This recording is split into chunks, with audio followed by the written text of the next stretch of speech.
By the world-renowned expert on salmon and trout. Who has spent most of his life in fishing around the River Torridge. I know we are all very much looking forward to your talk, Charles, and on the history of the River Torridge.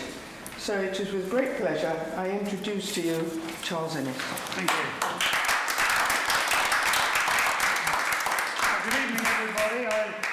Looking around at the audience, I feel I'm to some extent talking as a converted, and some of you are far more experienced at salmon and sea trout and ground trout fishing than I am. The difference is I had to sell it for 40 years in the pub. So I convinced everybody I knew everything about it, when probably I didn't know a great deal. So anyway, I'm here to talk about the Torridge. And I hope you find it interesting. I've tried to sort of vary it and make it a little bit more interesting for you. The Torridge is a very famous river. That's the first thing to bear in mind. It comes down here and flows through Torrington. It's probably famous for more than for any other reason because of Henry Williamson's Tar for the Otter and Sailor the Salmon, and that has made the Torridge really quite a well-known river. And those of us who know the river and fish the river and enjoy the river know how fortunate we are to be living beside such a lovely area. And nowhere is more important than down here at Torrington. And when we talk about the otter and the salmon, if you want to see an otter and if you want to see a salmon, probably the best place on the river is looking down at Beam Weir, and every chance, if you've got the right time, you might see a salmon trying to ascend the weir, or you might, if you're lucky, see a dog otter in the weir pool, or a mother with 2 or 3 pups. And quite regularly you will see otters and salmon in the weir pool below Beam Weir Beam. And Beam Weir, I presume you all know where it is. Anybody not know where it is? It's if you take the Tarka Trail, walking from the Puffing Billy down towards Bideford, after about a mile, the trail crosses the river, and you can look down and see Beam Weir. Those of us who fish the river and enjoy the river, and we're obviously out to catch, I'm going to talk about salmon tonight, I won't talk about any other species, I'll keep it simple. Out to catch salmon. If we were just purely out to catch salmon, I think we'd have given up years ago. They're few and far between these days, and you spend a long time on the river in the hope you're going to have the good fortune to hook and land a salmon. It's the beauty of the river that really encaptures us all.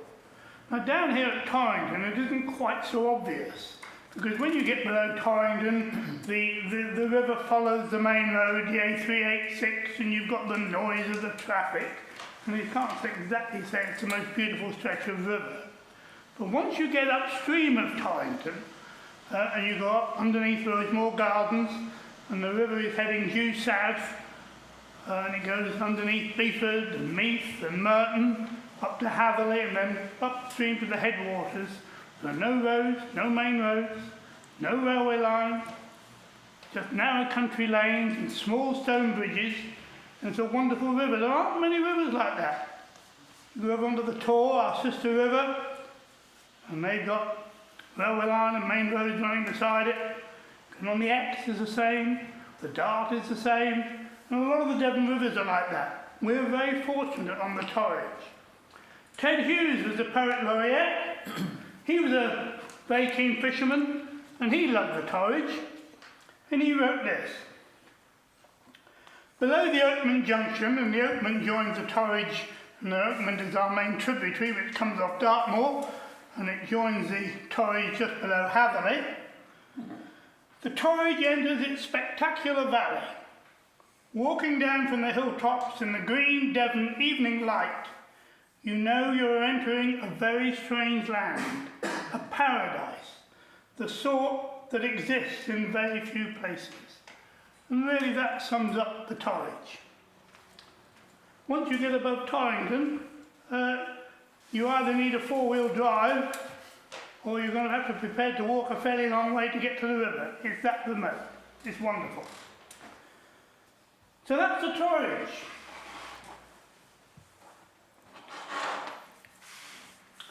How do I come into the picture? Well,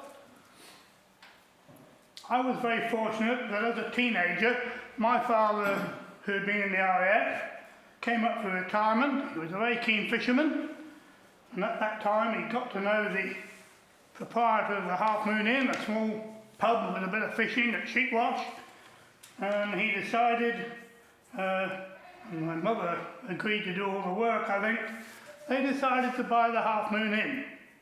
There's something to do in his retirement.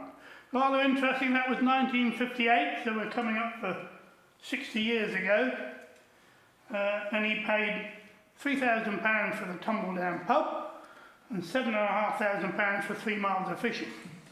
And it's quite interesting, actually, when you see the value of fishing rights today, that even in those days, fishing rights were valuable. And it's amazing, really, that the fishing rights were more valuable than the actual hotel and pub, because it was a pub with 7 or 8 bedrooms.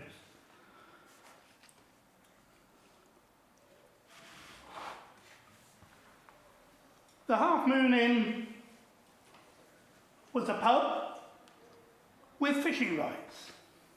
And when you go back to those early days, it wasn't the only one. Virtually every pub that was near to the river had access to, or leased, or owned fishing rights. If you can talk about it, the New Inn at Meath, which is now the Bull and Dragon, had fishing rights. The George Hotel at Hatherley had fishing rights. The pub at Chevier, which was then the New Inn, had fishing rights. The Woodford Bridge Hotel, which was then a little country pub, it's a bit different these days, that had fishing rights. And of course, the biggest one of the lot was here in Torrington, the Black Horse. And the Black Horse was a very famous fishing inn. It had hotel rooms, and it leased fishing from Torrington going upstream. It leased the fishing of Colonel and Lady Anne Palmer, and other fishings as well. And it had tremendous success as a fishing hotel. It was owned, if I remember rightly, by a man who went by the name of Roger Rowe. Anybody know Roger Rowe? Well, there you are, Roger Rowe. There's some members of Roger Rowe. I don't know, he was a long time here, wasn't he? Yeah, he was at the Black Horse for a long time. So there's all these little pubs had their own bits of fishing, and exactly the same on the Tor. You go up the Tor, Fortescue Arms, Portsmouth Arms, all had their fishing next to the river. And it was going back long before the tourist industry had really taken off in North Devon. And this little bit of fishing that could be provided in North Devon at that time was a very important part of the tourist industry in North Devon. Sadly, of course, it's all rather changed now, and fishing inns are very much few and far between. The current owners of the Half Moon at Sheepwash, they still try and keep the fishing going with some fishing, but there aren't many more. There's 1 or 2 on the Tor, but the numbers are very much reduced. And so the opportunities for people to come and have a holiday in the West Country and fish our lovely rivers has rather changed. Of course, again, if I go back to our early days in the 50s and 60s, it was long before fishermen could jump on a plane and fly up to Russia or fly up to Scotland, and it was too far to take the car up to Scotland. So a weekend in Devon, travelling down to Devon and having a weekend in Devon was probably the best option. And that's what a lot of people did. The Half Moon in those days, like all other most of the other fishing inns, I'm sure, was a bit basic. It wasn't the sort of place you want to take your wife or your girlfriends. When my family bought the Half Moon, there were 8 bedrooms. There was one rather archaic bathroom and one more even archaic toilet. And that was a lot, and they had to share it. No ensuite rooms in those days. So it was almost inevitable that the groups you got in those days were groups of young men, very often coming to the party for a weekend away. Now they sort of go on golfing tours or rugby tours or cricket tours. In those days, they'd come down to Devon. We'll have a weekend in Devon, do a bit of fishing and enjoy ourselves. 3, 4, 5 men, and they loved it. We had one party of 3 men came down, and I have to say at the time we had an incredibly attractive waitress, young waitress, and like all men do, they were swooning over this waitress, making all these suggestive remarks.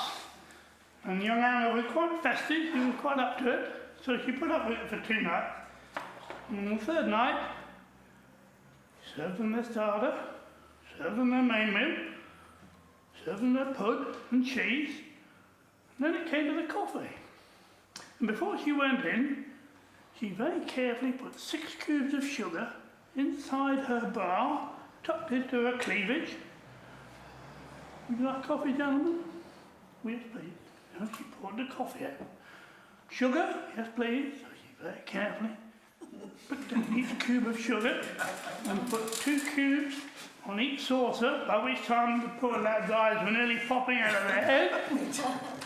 And would you like milk, gentlemen?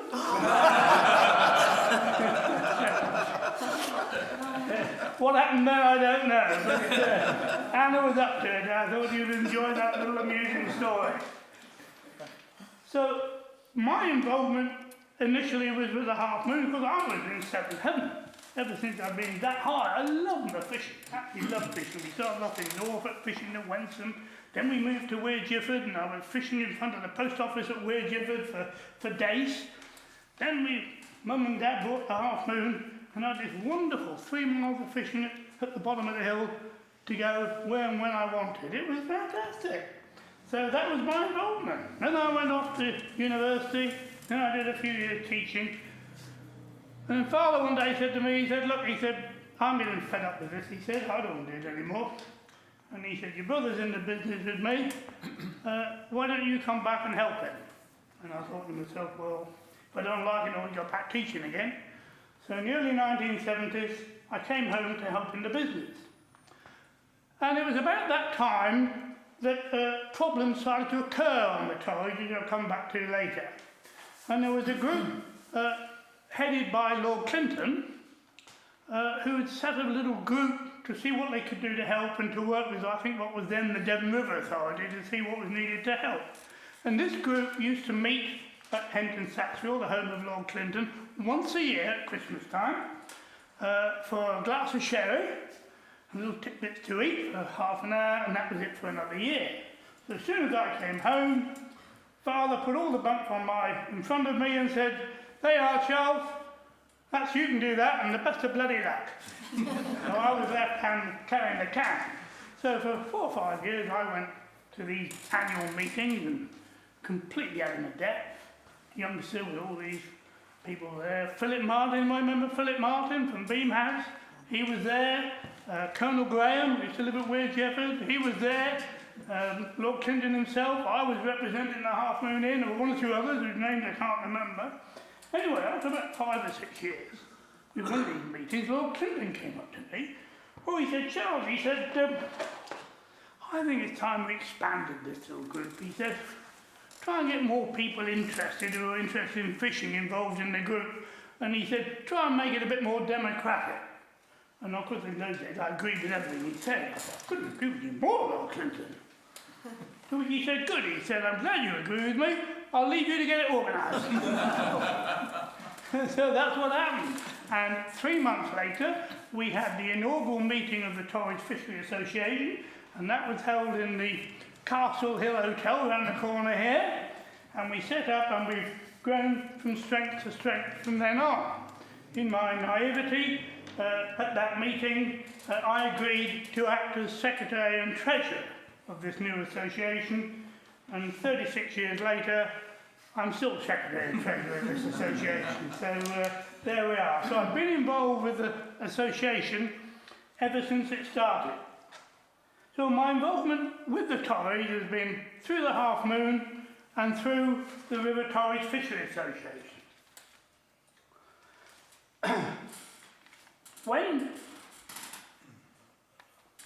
Going back to the 50s and 60s, in those days there was a wonderful lot of salmon in the river, large numbers of salmon in the river, and to talk of just talking simple terms in numbers, it would be nothing for the rods to catch over 500, 600, 700 salmon in a year. The nets in the estuary, and there were 36 nets, they could operate for 5 months. And remember, it's a joint estuary, so they were catching tor salmon and torrid salmon, but it'd been nothing for them to catch in excess of 3,000 salmon a year. So there were huge numbers of salmon coming into these rivers every year. And one of the most prolific stretches of the river was the stretch below Beam Weir, because salmon coming in from the sea and starting their migration upstream get to the weir, and it's just a stopper. It doesn't stop them there for very long, but it just holds them up. And while they hold up, it increases the chances of the rods catching fish. And that stretch was incredibly famous. And it would be nothing for over 100 up to 150 salmon to be caught on that short stretch of river alone in a year. And it was well known. Apparently it was fished by royalty. The Queen Mother fished there. I think Princess Anne was fished there. I think the contact was Colonel Ansell. Was that right? Yes, he's nodding his head. Now, Colonel Ansell was very involved with the Horse of the Year show. Yes. Yeah, somebody else is nodding their head now, so I'm sort of hoping I'm right in these facts. And Colonel Ansell used to fish at Beam, and he was blind. Was he always blind? No, he was injured in a friendly fire incident in the war. There we are. So, and he used to fish at Beam, and I think that was the contact with the royal family. I've got a feeling the Queen Mother has fished down there, and I've got a feeling Princess Anne has fished down there at some time. But it is a very famous stretch of the river. Those were the good times. But it wasn't always like it. The good times, I suppose, lasted either side of the Second World War. The good times started in the 1920s and went on to the late 1960s. So when my family bought the Half Moon, I had probably feel like 10 years of enjoying so-called plenty of salmon in the river. When I tell you I fished nearly every hour of the day for 5 years before I caught my first salmon, it still wasn't that easy. But there we are. So,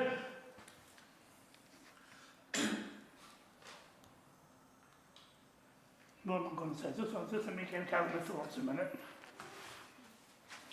Yes, I was giving you sort of an idea of the numbers of fish in the river. And it wasn't just numbers, it's also size. In those days, it was nothing unusual to catch a 20-pound salmon. And there were several much larger than that. My father caught a 27-pounder up at Sheepwash, and he was actually thrilled with that. In the book that I've happened to have written, there's a picture there given to me by Keith of a Mr. Doe who caught a fish just down below Rosemore Gardens of 37.5 pounds. And that was the biggest known salmon ever taken on the Torridge. That's a big fish. And a few years earlier in the estuary, one of the netsmen caught a salmon of 57 pounds. And when you start talking about the record salmon being 64 pounds, and you get a salmon in our estuary of 57 pounds, you appreciate how big some of the salmon could be. But as I said, it wasn't always like that. And if you go back prior to 1920, there was virtually no salmon coming into the rivers at all. Now, to understand why, you really need to know a little bit about the life cycle of the salmon, and I I'm sure most of you are aware of this, so I won't spend very long on it. But the salmon come into the river for one reason and one reason only, and that's to spawn, for the female to lay her eggs and to be covered by the milk of the cockfish in the headwaters in the late autumn, November, December, January.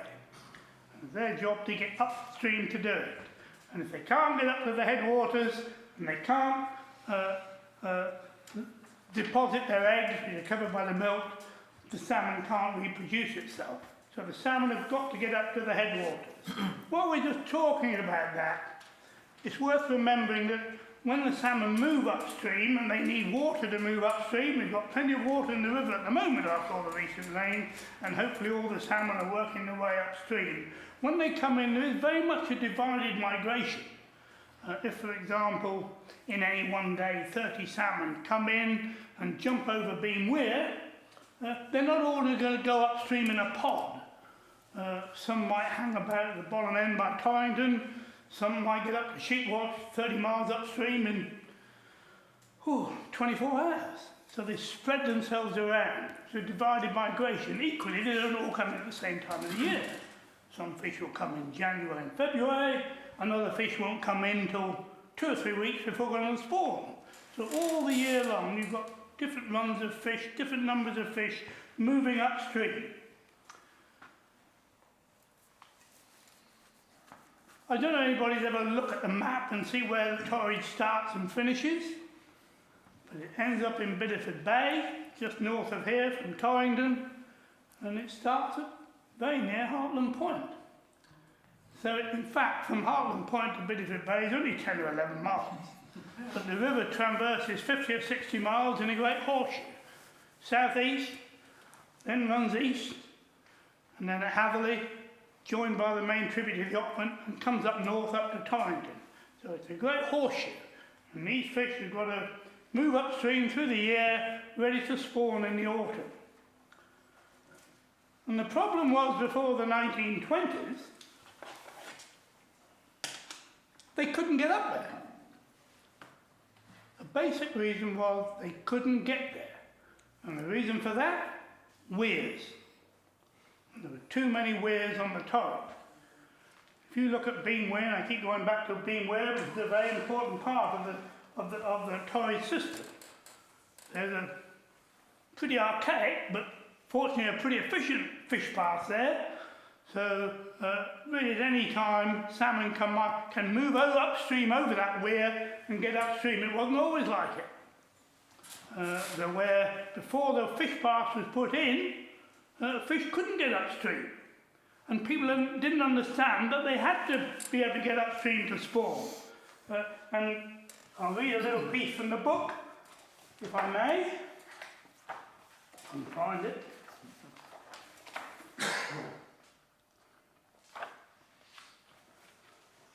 I'll just read this bit out, it's quite interesting.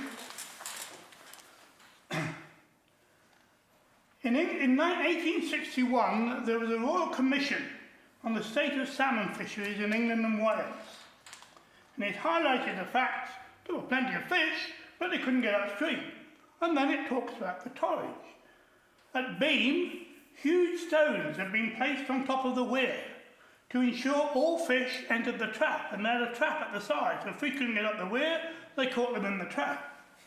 The owner of the weir was asked if he had put up the stones, and his reply, yes, I was vexed I couldn't put them up higher.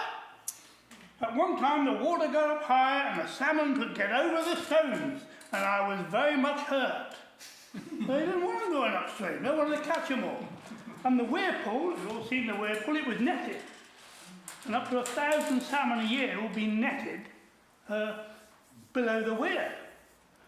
Well, you might say, how the hell where did they come from if they weren't getting over the weir? Well, they didn't get over the weir until there was a huge flood in the autumn, and then they could get over. So any salmon going upstream probably didn't go up till late November, December, and then spawned, and that kept the run going. But as far as the rod fishermen were concerned, during the summer and autumn months, presumably there was not enough salmon there to make it worthwhile. And the salmon fishing as a rod fishery basically was non-existent. Now, as well as the weir at Bean, which was the general stopper, all the way up the system there were weirs. All the way up the system. Before the advent of electricity, the only way the farmers, landowners, cottagers could have power was via water down the leak to the mill. And so water was diverted out of the river, and it was diverted by what were called very simple man-made weirs. And again, I'll read from the book for you, Philip. They were known as grouse weirs, and on the Torridge there were about 70 of them. Can you believe it? So at Sheepwatcher now we've got the remains of 4 leaks running off the river to supply farms in those days. They were known locally as grouse weirs, and there were grouse weirs on the Tor as well, and their construction was unique to the Tor and Torridge. They consisted of brushwood with thick ends laid upstream, the twigs and branches projected out over the surface of the pool below the weir, in such as to prevent migrating fish ascending the fall, except when the river was in full flood. Many of these weirs also had traps built into them, which caught alike fresh fish growing up, kelps, those are fish that are spawned and coming back down again, and the young salmon on the way back down again. So they had a go at everything. They didn't realise the importance of letting the fish go up and letting them come down. So the grouse weirs were another obstacle for the salmon. As soon as electricity started to come in, it all changed. Farmers didn't bother with the grouse weirs. They had to be repaired every year, obviously. Didn't bother to repair them. They soon fell into disrepair, and the migration became a lot easier. The fish paths had been built at Bean just before the year 1900, so fish then could get up the weir. And the border conservators, who at that time controlled the river, they realised that there was too much netting in the estuary and in Bean Weir Pool, and that was brought under control as well. And so the change really took place about 1900. And it took about 4 generations of salmon. Each generation of salmon is 5 years. It took about 4 generations of salmon, 20 years, and suddenly about 1920, huge runs of salmon started to enter the river. And it was astonishing how quickly that run built up from virtually nothing to huge numbers of fish. And by the end of the 1920s, huge numbers of salmon were being caught by the rods every year. So the change really was quite dramatic. How are we doing? Am I boring you still? Not at all.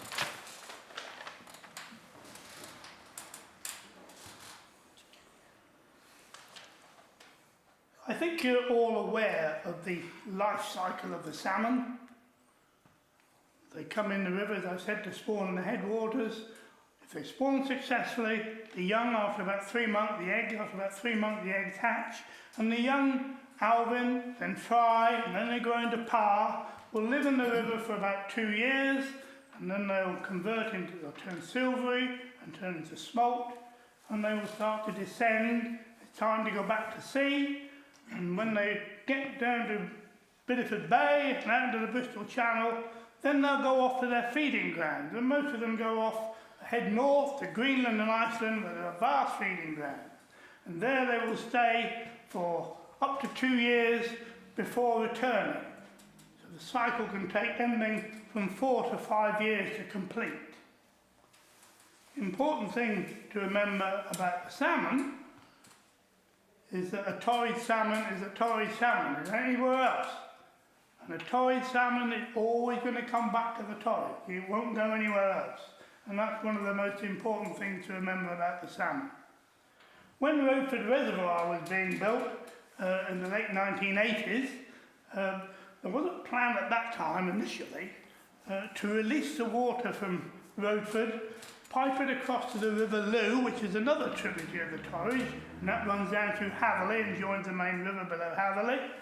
And we're going to pipe it into the Loo and then pipe 10 million gallons of water down the Torridge every day and take it out at the bottom end. It was a frightening thought for the fishermen and for the cycle of the salmon. What a river doing that all the time would really be no good at all. And anyway, in order to get some research into the salmon, they did some electro-tagging of fish, and they netted some salmon in the estuary, 30 or 40 salmon. Most of them, some of them went up the Tor, some of them went up the Torridge. With these electro-tags, they could monitor them up the river. One salmon went 35 miles up the Tor, stayed up there for 3 months, and then decided it had gone the wrong way, came back down to the estuary again, turned up, went up the Torridge, and got its right river. So it wasn't, it took a long time to work it out, so he'd gone the wrong river. Another salmon went up the Torridge, and they monitored up the river, and eventually got to Hatherley. And the next rise in the river, the next spate, it moved upstream again, it went up above Sheepwatch, almost up to Shabia, and then they lost it, they couldn't find it. When they eventually discovered it, it had gone back to Hatherley again, the deep pool by the road bridge at Hatherley. That's funny, what's going on? Anyway, the next rise in the river, the next spate, so they're going up the Torridge, it turned left and went up the Loo. And that fish had obviously been born in the Loo, and it was going back there, and it wasn't going up the Torridge. There's another wonders of nature, isn't it? There's so many wonders of nature, how a fish knows where to go and how to get back to where it started. It's an amazing fact of life. But that is absolutely true. And that was the Roadford Research Project. We were all mightily relieved when they abandoned the project of releasing water down the Loo and instead built a huge pipeline direct from Roadford right down to Torrington, which now supplies North Devon with water. And since Roadford came online in 1992, I think it's fair to say we really haven't had any real water shortage in North Devon. Before that, we were threatened with hosepipe bans virtually every year, I think, if you remember, those who go back long enough.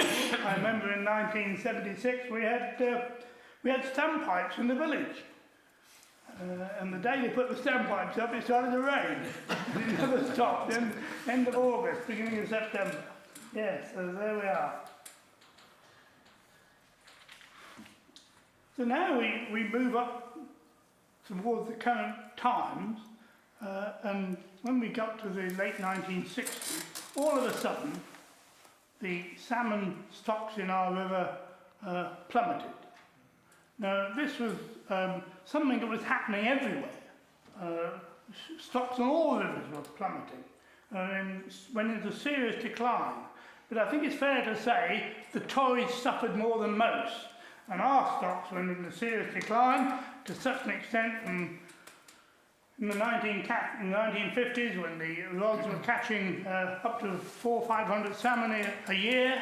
By the 1980s, some years we were lucky to catch up to 50. So we were only catching, at the worst, 10% of what we were catching 30 years before. So there was obviously something very seriously wrong. The reasons for it are many and varied. I'm not going to sort of go into too much detail.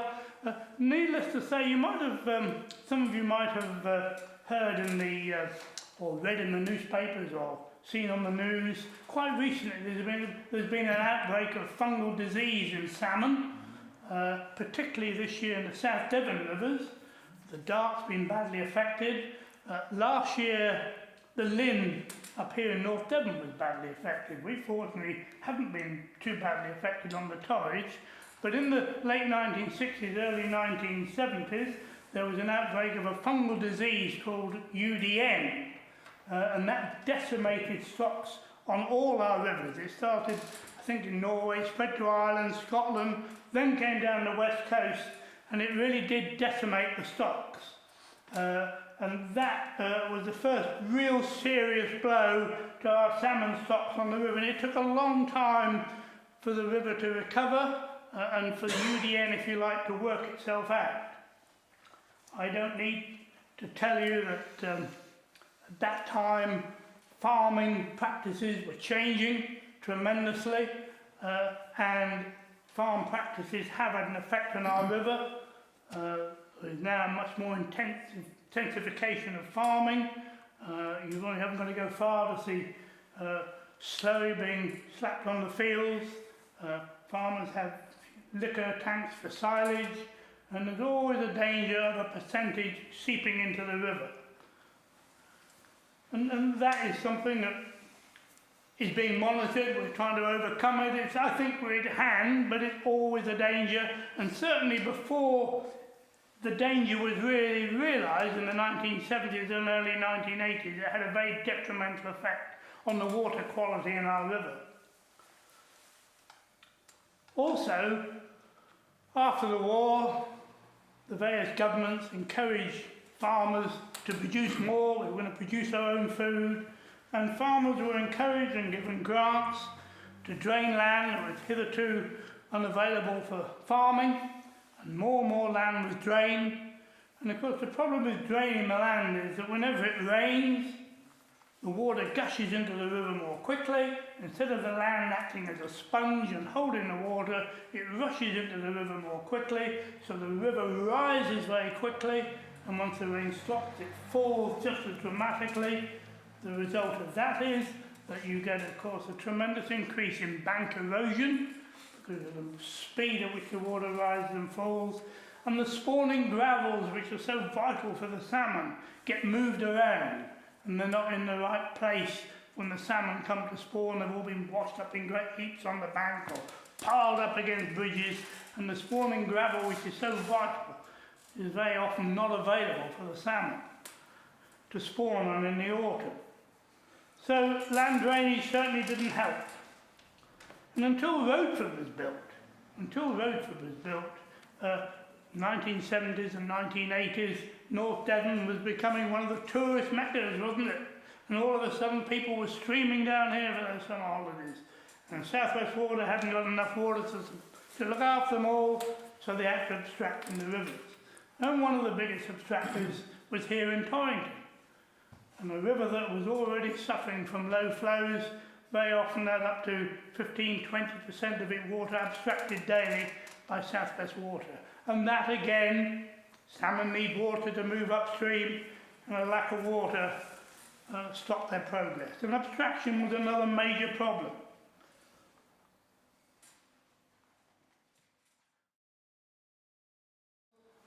Salmon generally suddenly came under threat from high seas netting. And again, I'm not going to say too much about that, but we all know how this day and age fish are literally scooped out of the ocean. And it doesn't help to have huge drift nets off the west coast of Ireland taking our fish as they came back from Greenland. And the Greenland feeding grounds are being netted as well. And all these have a cumulative effect on the numbers of salmon coming into our river.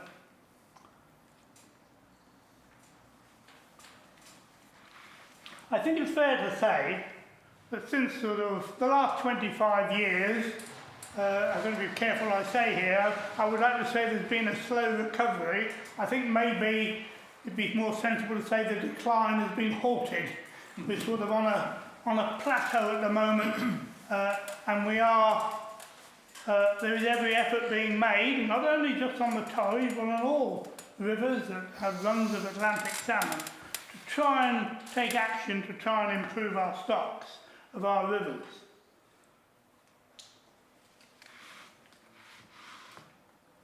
As far as the actual rods are concerned, and the killing of fish, there's been a concerted effort to reduce the number of fish that are being killed by the netsmen and the rods. There were 36 nets operating in the estuary. That was the Torridge estuary, and as I've already explained to you, in their heyday they were taking over a 5-month period in excess of 3,000 salmon a year. Today there are 3 nets. They operate only for 2 months of the year, and I think it's fair to say their average salmon catch for that 2 months is probably somewhere between 50 and 100. Is that right, Paul? Slightly less, I'd say, Charles. Sorry? Less, I would say. Less. So we're talking a very small number. As far as the rods are concerned, there is now a national bylaw that all salmon caught by rods before June the 16th have to be returned. So everything caught early in the season has to go back by law, and if they don't, and Mr. Carter comes along, you can be in trouble. And after June the 16th, the River Torridge Fishery Association encourages all salmon to be returned. Now, on an average year, the rods on this river at the moment are catching anything between 50 and 100 salmon, and of those, probably no more than 10-15% are killed. We would like to think they'd all go back, but you can't blame somebody who's come down and spent a lot of money on a week's holiday, and if he catches a nice £6 rook, maybe he'll keep it. But the vast majority are returned. So one of the ways we're trying to help is reduce the culling of fish, enabling more fish to go up the river to spawn in the headwaters. Other work we're doing as the Torridge Fishery Association, we are again in this, just as we're being supported here by the North Devon Fishery Action Group, we're being supported by FLAG to carry out some gravel rehabilitation work, and Paul, our fishery officer, is in charge of that, and he's helped with the finance from the association and also the manpower, and we will be working on the upper reaches of the Torridge very shortly, later this month, hopefully levelling out some of that gravel that's been moved, bringing it back, levelling it, cleaning it, ready for salmon to spawn on come November, December and January. And that work has been going on, this is the third year, Paul, isn't it? It is. This is the third year we've been doing it, and when it's always very gratifying when you do some work and then you go back later and you can see the salmon actually spawning.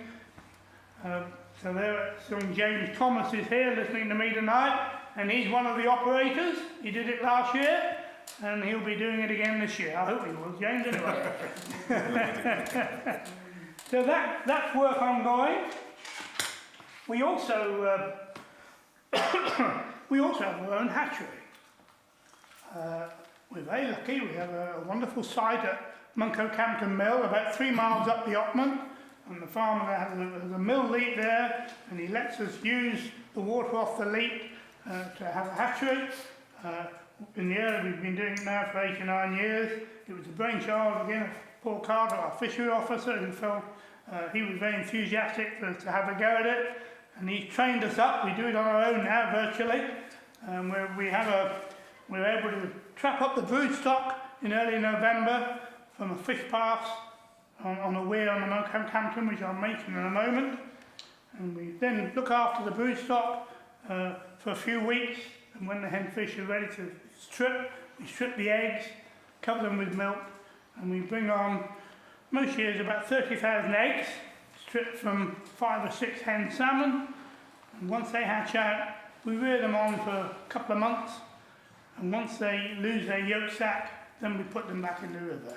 It's been very successful, and we like to think that, again, thanks to the advice of Paul, we can choose areas where we know there are no salmon getting there to spawn. We can choose areas where we can put some very young salmon in the hope that they will restock that particular area.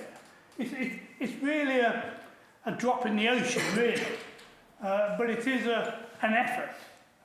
It's not everybody's cup of tea. The Environment Agency, I think it's fair to say, are not really in favour of hatcheries. They'd rather let nature take its course, and they'd rather think we should be improving the quality of the headwaters, improving the quality of the water, giving the fish naturally every opportunity to spawn. We think it's worth it, and for the time being at any rate, the Environment Agency are quite happy for us to go on doing it. And whenever we have a problem, Paul's always there to advise us and help us. But it is, I think, useful, and apart from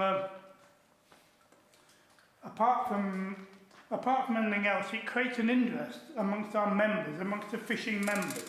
We have at the moment over 100 members of the Fishery Association, and they're very supportive. They support all our efforts of fundraising, because running a hatchery isn't cheap, and the gravel work isn't cheap. There's always work to be done, and they like to think we're actually physically doing something. And when you've got these two projects with the gravel rehabilitation work and the actual hatchery, we are actually, if you like, seen to be doing something. Whether it's good or bad, I don't know, but I like to think it continues to create interest and keeps the support of the association members going.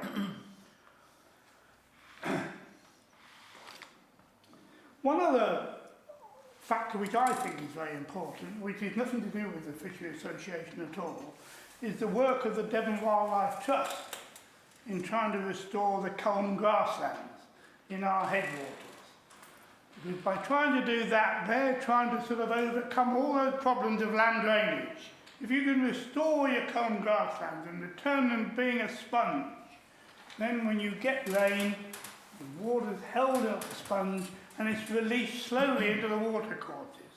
That's the biggest curse of the lot. I know at the moment we've got a wonderful river because we've got a fantastic amount of rain, but I was only talking to Graham just before the meeting. The normal problem on this river is you get a spate, the river comes up 2 or 3 feet, and literally within 36, 48 hours, it's all gone. And for the poor fishermen, that doesn't give them much opportunity, is that correct? And it doesn't give much opportunity for the fish either to move upstream. So the more we can sort of go back to creating the land as a sponge, so the water is released slowly, that probably, I think, will help the river more than anything else.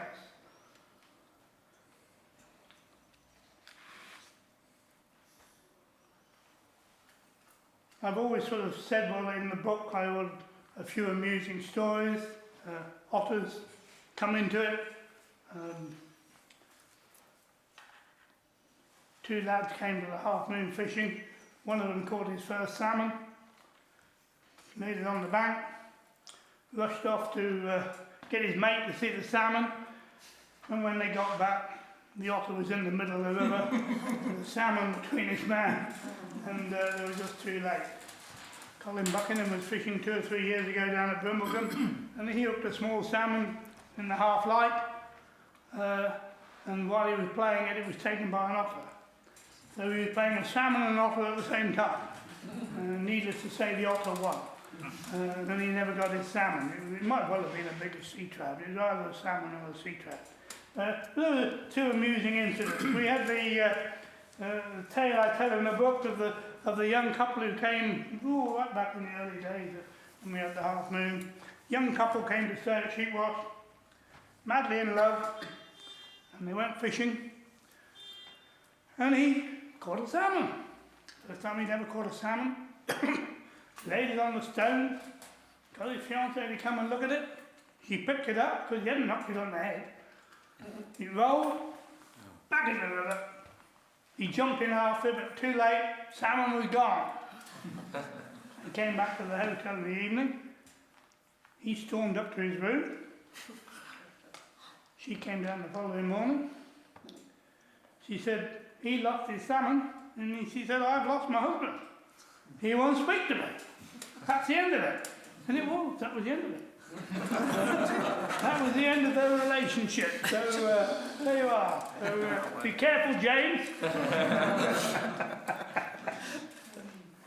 And I also tell the amusing story, the farming story, because over the years we met some wonderful farmers, and they put up with dreadful things from the fishing guests from the half moon, leaving gates open, driving into fields where they shouldn't go, do all the wrong things.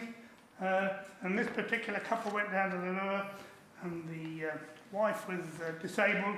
So instead of parking the usual place, there was a big open driveway on a bit of a brow of a hill. So he parked there, so his wife could look out over the river and actually see him walking up and down the bank doing a bit of fishing. And when he came back at lunchtime, he was accosted by the farmer. Here he goes. When I go to market, I have to pay to park the car. If you want to park in my driveway, I think you ought to give me something. I said, oh, that's all right, if you feel like that, I'll give you something. He said, how much do you want? We're going back about 30 odd years, by the way. Well, he said, I think you ought to give me £1. Hold on, my fisherman said. Hold on, he said, when I go to town shopping, I never have to pay more than 20p. My farmer wasn't going to be outdone. He said, "Yeah," he said, "you give me £1 and we'll call it a season ticket." That is very good. So there we are.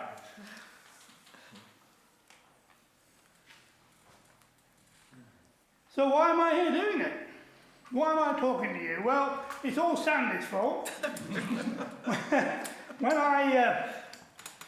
When we finally sold the Half Moon after 40 years, and I said to Muriel, I really think, I've got so much knowledge of the river and so many stories to tell, I ought to try and put it on paper. And I spent 2 winters writing something down. It spent 2 more years gathering dust on the shelf. And then Sandy heard about it and asked to see the transcript. And she said, "It's wonderful, we ought to turn this into a book." And 12 or 18 months later, Torridge Reflections came out. So thank you very much, Sandy. Pleasure. You're an absolute star. We had a captive audience, really, because when you've been running a hotel for 40 years, you've got a tremendous number of people who come quite regularly or have been, and you wrote them all and said, "Come on, you've got to buy one of my books." So we had a tremendous number of sale of books even before we started, which was fantastic.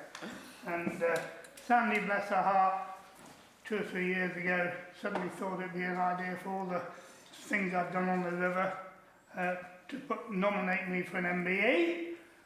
So thank you very much for that, Sandy. Again, a I pleasure. can't believe it that it's come to fruition. And Muriel and I are off to see the Queen in a fortnight. Excellent. I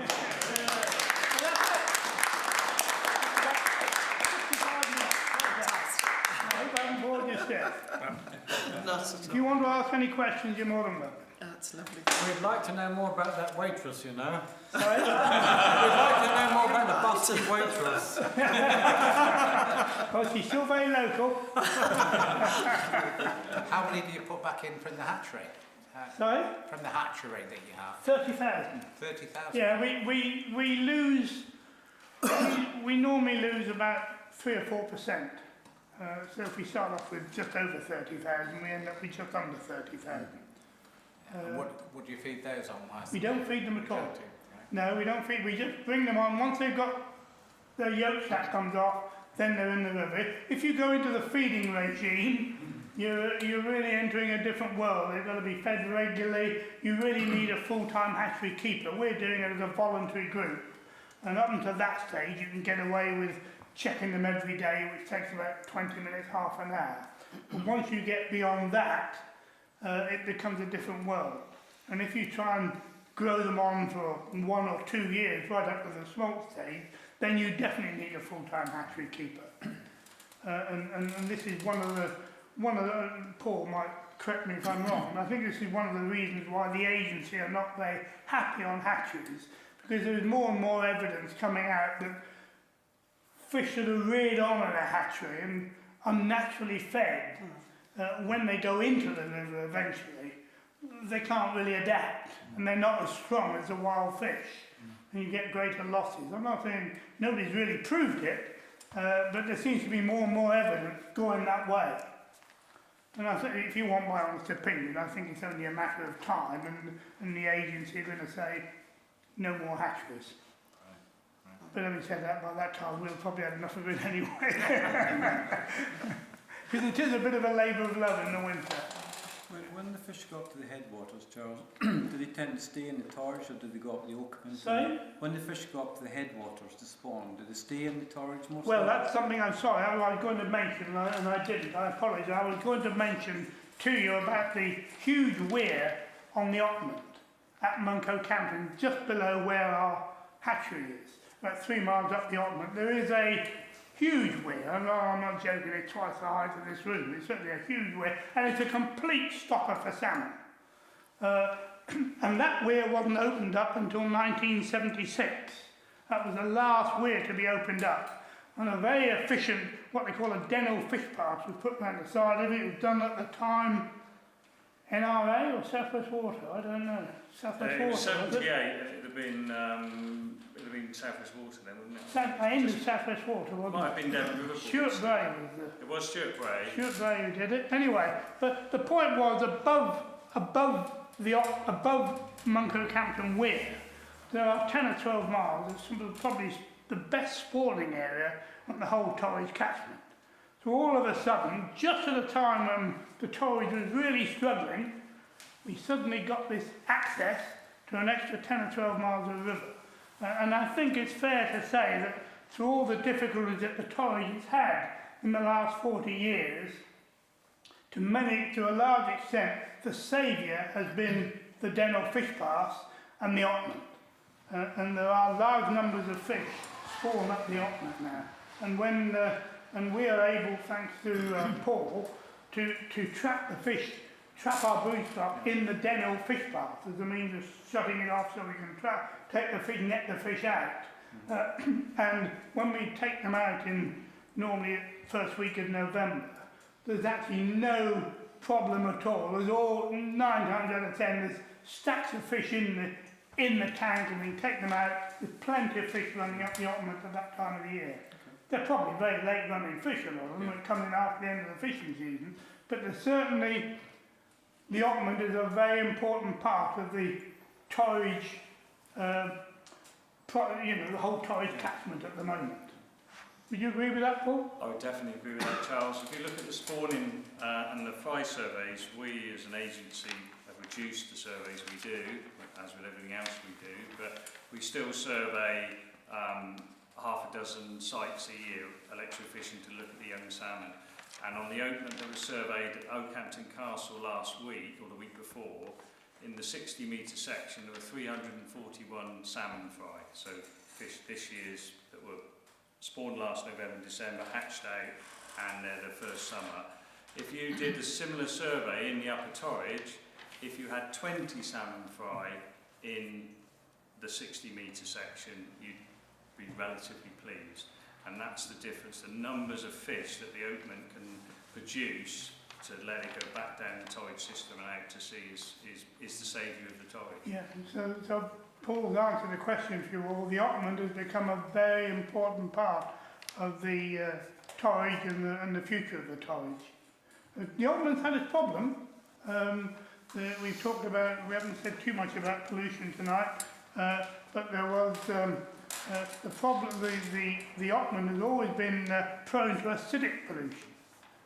It's very low on pH, and when the Meldon Quarry was in full cry, when they were quarrying at the quarry, if you had a long dry summer, and the fissures in the rock on Dartmoor would open up, and then you got your first heavy rains, and the acidity would be washed into the river. And around about 1990, early 1990s, we had 2 complete fish kills on the Ottoman from acidic pollution. And again, I'm pleased to say that for the last 20 years, we've been okay, haven't we? Yes, it is down to the very low. 89 was the year when we had the very dry summer, and after the rains broke at the end of the year, that's when there was a very, very quick change in the pH as well. Yeah. So it suddenly drops, which is what the fish can't. I don't think Meldon Quarry is operating much at the moment, is it? It isn't at all. It wasn't all Meldon. No, I'm not saying, but it was a contributing factor, wasn't it? The second pollution was definitely a contributing factor, because what actually happened, it wasn't, or one of the other pollutions where it killed all the way to Monk Oakhampton, was the opposite. They'd been dosing their reservoirs to bring the pH up before they released it into the river, and one of the operatives left it dosing and didn't shut the sluice down, or the valve, and it pumped alkali into the Oakman, and it wiped out that 10 miles of river. It killed every single fish all the way down through to Monk Oakhampton. So there is the natural problem, there is quarrying causes an added acidic problem as well, but obviously there are other issues with that industry. But yes, it's not happening very much now, and Oakhampton Castle was the site I was referring to, which is just down from the golf course, which is just down from Meldon and on the West Oakman, and 341 fry in the survey section is very encouraging. So there you are, that's a bit of encouraging news for you. All you salmon fishermen. Be around in 3 or 4 years' time. Are there any more questions? Any interest? I think probably listened to me long enough. Yes, sir. I've only just returned to the area after about 37 years away. I went north for my work. And a problem that we had up in the north of England was acidification caused by conifer forestry. And I've not seen the upper parts of the Torridge catchment for a long, long time. Is there much conifer forestry there now? Well, There are small plantations compared to the size of the ones you're referring to up north in Scotland, and there have been some works done, but I don't think we're seeing that as one of the major issues on the Torridge. certainly a problem in certain parts of the country, isn't It is, yeah. Yeah. Any more questions? I hope I haven't bored you too much. Did the dairy have The dairy, an impact yeah, on the river? dairy had an impact, certainly. I didn't mention the dairy crest. I didn't mention the dairy crest factory to you. When we talk about, I'm talking about agricultural pollution. We've talked about the acidic pollution on the Ockman. There was also industrial pollution down here in Torrington, and we had the dairy crest milk factory was certainly guilty of regularly sort of polluting the river, and eventually in 1980 there was a major fish kill from a release of ammonia into the river. Something like 500 adult salmon then, salmon and sea trout, I think it was 100 salmon and 400 sea trout, were killed in the stretch upstream from Beanware going up through Torrington. A huge fish kill from the dairy crest factory. Another source of pollution was the old North Devon meat factory, and they used to throw their waste into the, I forget the name of the stream now, what's it called? Common Lake Stream. Common Lake Stream, yes. And that sort of just became a marshy waste. And eventually it couldn't take any more and it seeped down into the river. Well, Dairy Crest factory closed down, and there it is today, an awful eyesore for Torrington, and the North Devon meat factory burnt down. So within a relatively short space of time, both those polluters were sort of taken out of the equation. And it was sort of almost at a time as well when, after Roadford Reservoir had been built, the South West Water stopped abstracting from Torrington. So those three things combined, if you like, did help the Torridge at a very critical time. But yes, certainly created problems. So the loss of employment of Torrington was the river's gain. I spoke to you earlier, Charles, about the 2-week extension you have on the season. Is there any way that can be made permanent, or do you have to keep just applying for an extension? Well, I think I might be wrong. Was it initially for 5 years, Paul? It was initially for 5 It was years. initially for 5 years, and then the agency were going to decide either to make it permanent or don't go ahead with it. Because they don't seem to be able to decide which way to go, we seem to be in a situation where it just goes on from one year to another at the moment. I think that's a fair assessment, isn't it, Paul? Until a new bylaw was brought in and bylaws are changed, when they would look at seasons on different rivers, because it's quite odd how the different rivers quite close to each other have completely different seasons. Rivers that struggle, I mean, if you take something like the Axe, you can fish until the end of October on the Axe when it's a struggling river for salmon, and it will be looked at, but the Torridge at the I think moment... they're trying to bring a bit of continuity, aren't they? Well, they are, because it's very confusing, and the bylaws go back decades and decades, and realistically you could make them similar for similar rivers in the area. So at the moment we still allow a catch and release extension to the season, which Charles, through the Riparian Owners Association, manages thoroughly. Everyone has to have a special permit. I have to go out and check on all the fishermen to make sure that they're keeping to it. Part of the idea was also to see what sort of run of fish there was at the end of a season. Because of low flows, we did have at the time several dry summers where it would rain just about on the last day of the salmon fishing season, and people hadn't been able to fish for months, and then suddenly the river was perfect but nobody could fish. So it was looked at to see at what sort of fish, what run of fish, the benefit to the community, to fishing hotels, to people filling up their cars who come down fishing, they'll go and buy fuel, so to see if it helped the economy locally as well. And it's kind of carried on, and I think if we just keep quiet, Yes, I think for the We'll- time being, Graham, we'll be able to manage keeping it for a just few going to more go on years. a year-to-year basis. Semi-permanent. The other So it's reason- more likely to go on than be stopped. Yeah.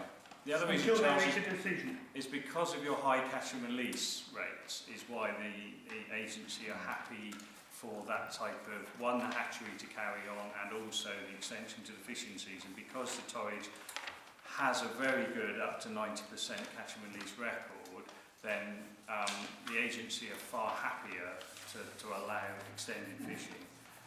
The River Dart this year, where we've mentioned about disease, that has had a severe problem.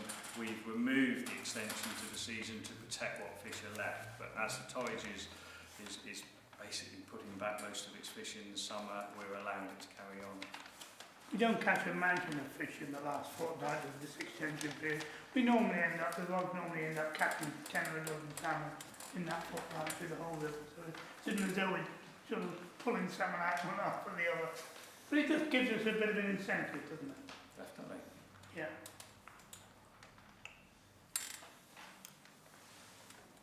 Right, so, well, Yeah. could I say a few words and thank Yeah. Charles for coming up and spending the evening with us. We're delighted that Angling Heritage has found a home at last, and a lot of the artefacts you can see now at Torrington Museum. And it's great that we can work hand in hand and help the local community. And I think Charles, in his speech, has also said how much he's involved with the community and the work he does for the rivers. So I would like to propose a round of applause for Charles for his work and his speech tonight.